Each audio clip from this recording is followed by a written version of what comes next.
සාමාන්‍ය super bike එකක් 300 km/h වදිනකොට මේක 400 සීමාවට යන්න හදපු එකක් කිව්වොත් ඔබ විශ්වාස කරනවද? මේ ලෝකයේ වේගවත්ම නිෂ්පාදිත යතුරුපැදිය Kawasaki Ninja H2. හුඟකයි හිතන්නේ මේක තවත් එක නින්ජා බයික් එකක් කියලා. නෑ, මේක Kawasaki Heavy Industries එකේ අංශ කිහිපයක් එකතු වෙලා හදපු මාස්ටර්පීස් එකක්. ඒකයි මේකේ Kawasaki logo එක වෙනුවට river mark එක තියෙන්නේ. මේකේ තියෙන්නේ 998cc liquid cooled inline 4 engine එකක්. හැබැයි විශේෂත්වය තමයි ඉංජිනේරෝ මේකට centrifugal supercharger එකක් හයි කරලා තියෙන එක. මේකේ ඇති ඉම්පෙලර් එක තත්පරයකට වාර 1,30,000ක් කරකිනවා. ඒ කියන්නේ ශබ්දයේ වේගයටත් වඩා වැඩි.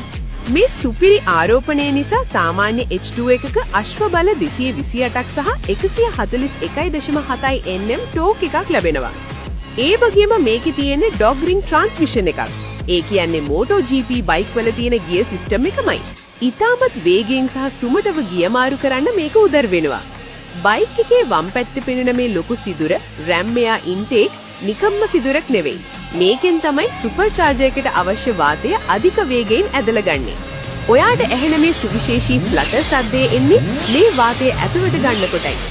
මේකේ පෙනෙන මේ ලස්සන කොළ පාට ට්‍රෙලිස් ෆ්‍රේම් එක හදලා තියෙන්නේ නිකම්ම ලස්සනට නෙවෙයි.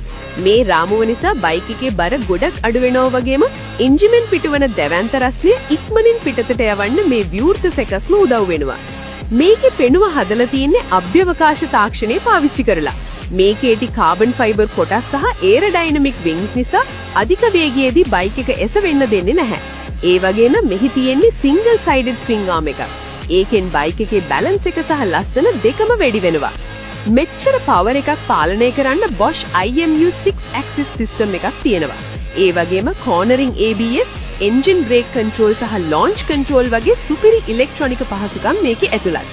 මේවා නැත්තම් මේ බයික් එක පාලනය කිරීම හීනයක් විතරයි.